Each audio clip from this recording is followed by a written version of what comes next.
Hey guys, people ask me all the time about coaching, the art of coaching. Um, a while back, my great friend, the late great Tim Heckler, he asked me to write the curriculum for the USPTA and give a lot of input on my views and my belief and insight on the game. So just to help other people teach the game. But when people ask me about some of the key components of being a great coach or being, how you get into the Hall of Fame, obviously I don't give those things out. But when it's all said and done, the number one thing that I would say is consistency. Stay true to yourself. You want to be consistent, and when it's all said and done, you got to care about others more than you care about yourself. A teacher is a role model. They're a father figure. Okay, they're a mentor. Okay, you're going to help people more off the court by how you teach them than maybe you do with their forehand, backhand, and serve. And I've pretty much been that way since I started doing this at age 21 years old. Okay, I've been the same way and the same message, and your students and parents can feel that. You're going to get the knowledge as you go along, and you're going to adjust and adapt because you always want to get smarter and get more educated every day. But the key to a great coach, you have to be a leader. You have to lead by example. You can't be saying one thing and then you're doing the exact opposite. And then the art of communication. How you say it, why you say it, when you say it, who you say it to. The way I teach a 75-year-old guy is different than maybe an 18-year-old guy who's #1 in the world in the juniors, or someone top 10 in the world, or a 6-year-old. Okay, that's the art of coaching. You got to be able to adapt. You have to be able to adapt. Okay, and it's an ebb and flow. You might have a plan in your head for that day, but you got to be flexible.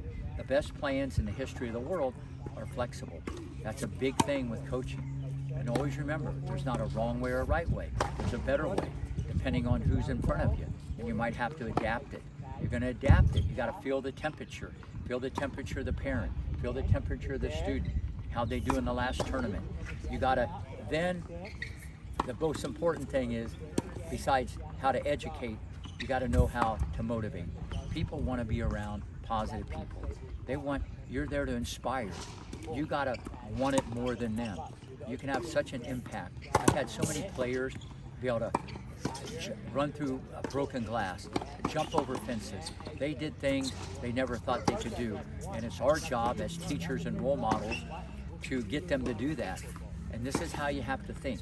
This is how you have to think. And it's your attitude and your passion. If you love to help other people and you can't wait to get on the tennis court, okay, you're going to be the best you can be.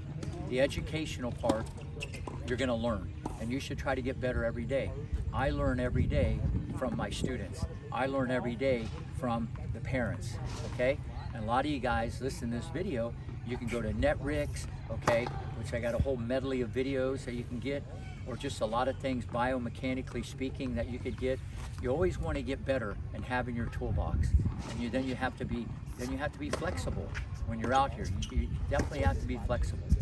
And you got to lead, as I said, by example. And the passion. You want to feel it. And you got to motivate. And you got to know how to go high with your voice and go low.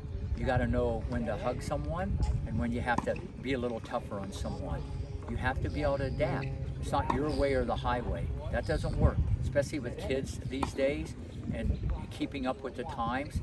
I mean, that's old school. If that's the way you are, it's your way and that's the only way that works. That's never going to work.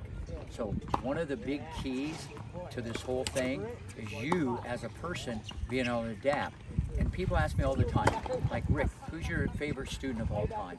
Okay, it's kind of crazy because people might think I might say Venus or Serena or Capriati or Roddick or Moschino or Pierce or Tommy Ho or Sonia Kenin. I could go on and on. Kareem Alami, Christian Ruud, okay? So many players that I've had the opportunity to coach, but it's the easiest question I'm ever asked. And this is the way you guys should feel too. Your favorite student of all time, who's on the other side of that net, that hour, that minute, that second. If that's the way you think, you're going to go to the mountain.